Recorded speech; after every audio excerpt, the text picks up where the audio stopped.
You know what I found out that kind of enlightened me to the Wild West, and Texas especially. Oh, You, okay. the cowboy days, cowboys and Indians. Yeah. Well, cowboys, their job was to herd enormous herds of cattle, right? Yeah.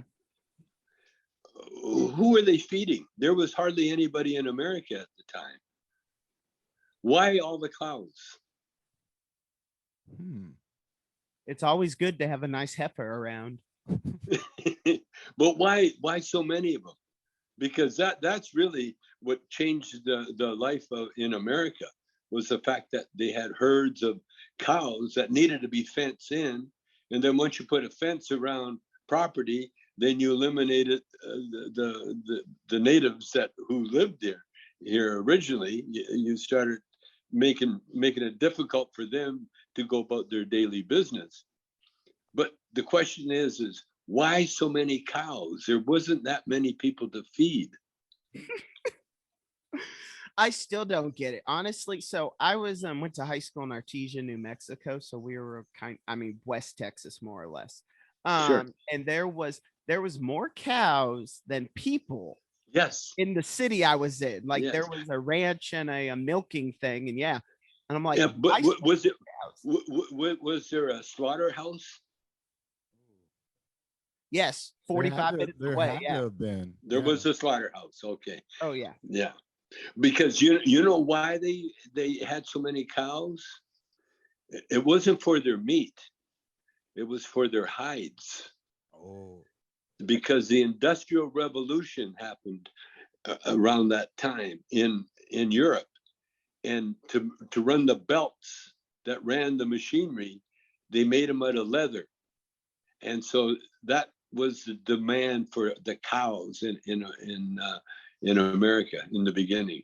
Wow. How's that for some knowledge, huh? I know. I was just gonna say, see, he is the cool grandpa, Brad. Dude. I'm 1.5 bowls in already, and then my mind's starting to blow. You got the mind blow. Yeah. Oh, you say 1.5. Then all that meat would go to waste, right? No, I imagine they went to the slaughterhouse, but it was the hides that they were more after, Yeah. And I imagine that beef was probably pretty inexpensive back then, Oh yeah. But that was also, I know back then, because I love the food history stuff, is because they didn't have like fridges or really ways to also preserve the meat. Sometimes you'd kill and want to eat within like a week. For sure. But the natives, they knew how to preserve, and that was to smoke.